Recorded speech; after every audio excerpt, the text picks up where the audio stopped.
இந்த ஹிண்டை கெட்ஸ் இருக்கு இல்லையா, இது வந்து பார்த்தீங்க அப்படின்னா ஒரு பெட்ரோல் இருந்தாங்க. இது நம்மகிட்ட என்ன ஒர்க்குக்காக வந்திருக்குன்னா, நம்ம சஸ்பெண்ட் நிறைய வீடியோ போட்டிருக்கோம்.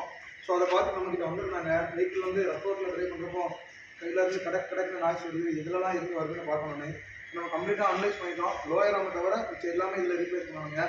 Friend strut assembly, stabiliser ring, stabiliser bush, அப்புறம் வேறு என்ன இருக்குது, அவ்வளோதான்.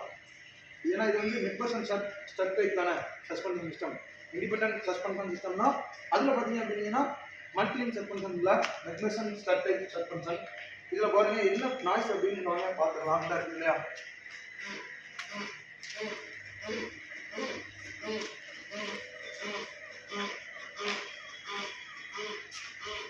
ஒரு பல் புசுக்கிற மாதிரி வருதா. இது வந்து பார்த்தீங்க அப்படின்னா இந்த நாய்ஸ் எங்கேருந்து வருதுன்னா எக்ஸாக்டாக அந்த ஃப்ரெண்டு ஷார்ட் அசர் வருது இல்லையா, ஸ்டட் அசம்பிளி டேம்பர் அதோட மவுண்ட்ல இருந்து வருதுங்க. அதில் இருக்க ரப்பர்ல இருந்து தான் வருது. அந்த கிரிச்சுன்னு அதில் தான் இந்த மாதிரி நாய்ஸ் வரும்.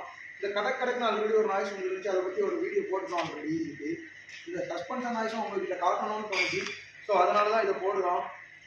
ஷார்ட் அப்சர்வர் இதில் பார்த்தீங்க அப்படின்னா இதில் வந்து நம்ம ஆல்ரெடி ஷார்ட் அப்சர்வர் பற்றி நிறைய வீடியோ போட்டிருக்கோம். அது என்ன டைப் ஷார்ட் அப்சர்வர், உள்ள ஹைட்ராலிக் ஆயில் என்ன கிரேட் இருக்கும், என்ன கேஸ் யூஸ் பண்ணுவாங்க உள்ளுக்க, இந்த மாதிரி எப்படி டிசைன் பண்ணி வச்சுருப்பாங்க இந்த ஷாக் அப்சர்வரை உள்ளுக்க, ஆர்பைஸ் அந்த ஹோலெல்லாம் எப்படி வேலை செய்யுது உள்ள, அந்த ஷார்ட்ஸை எப்படி, அதாவது சடனாக வரக்கூடிய ஒரு ஷார்ட்டை வந்து இம்பேக்டை அது எப்படி வந்து, அதாவது எப்படி அதை வந்து ஸ்லோவாக்கி எந்த மாதிரி அந்த மோஷன் எல்லாமே வந்து ரெடியூஸ் பண்ணுது அப்படின்றத ஒரு வீடியோ ஆல்ரெடி போட்டிருக்கிறோம்.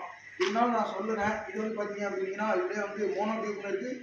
அப்புறம் மோனோ டியூப் அப்படின்ற ஷாக் அப்சர்வர் வந்து பார்த்தீங்க அப்படின்னா பைக்கில் தாங்க யூஸ் பண்ணுவோம் மோஸ்ட்லி. இதில் வந்து பார்த்தீங்க அப்படின்னா 2 டியூப் இருக்கும் உள்ளுக்க, பைனரி டியூப் அப்படின்னு. ஒரு டியூப்பில் வந்து பார்த்தீங்க அப்படின்னா ஒரோட டயமீட்டர் ஒரு எக்ஸாம்பிளுக்கு ஒரு 10 சென்டிமீட்டர் வைங்க. அடுத்த டியூப்போட டயமீட்டர் பார்த்தீங்க அப்படின்னா ஒரு 8 சென்டிமீட்டராக இருக்கும். அந்த டியூப்பில் இது இருக்கும். அந்த 2 டியூப்புக்கு இடையில கொஞ்சம் கேப் இருக்கு இல்லையா, அதில் கேஸ் ஃபில் பண்ணியிருப்பாங்க. அந்த 8 சென்டிமீட்டர் டயமீட்டர் இருக்கிறதுல ஆயில் ஃபில் பண்ணியிருப்பாங்க. அதுக்கு மேலே ஒரு டிஸ்டன்ஸ் இருக்கும். அதில் சின்ன சின்ன கோலாக ஆர்பைஸ் அப்படின்னு சொல்லுவாங்க. உங்களுக்கு எல்லாருக்குமே தெரியும் ஆர்பைஸ்னால் என்ன, வெஞ்சுரி அப்படின்னா என்ன அப்படின்னு. இருந்தாலும் அந்த ஆர்பைஸ் கோல் வழியோடு தாங்க அந்த சடனாக கிடைக்கக்கூடிய அந்த இம்பேக்ட் இருக்குது இல்லையா, அது வந்து ட்ரான்ஸ்ஃபர் ஆகும். ஷாக் அப்சர்வர் பார்த்தீங்க அப்படின்னா கைனடிக் எனர்ஜியை தெர்மல் எனர்ஜியை கன்வெர்ட் பண்ணுதுன்னு பார்த்துக்கணும். ஓகே, நம்ம இதை வந்து வேலை பார்க்குறப்போ என்னென்ன மாதிரி அதை மாற்றுறோம், அதை எப்படி கலக்கிறோம் அப்படின்றத நெக்ஸ்ட் ஒரு பெரிய வீடியோவாக பார்த்துவாங்க.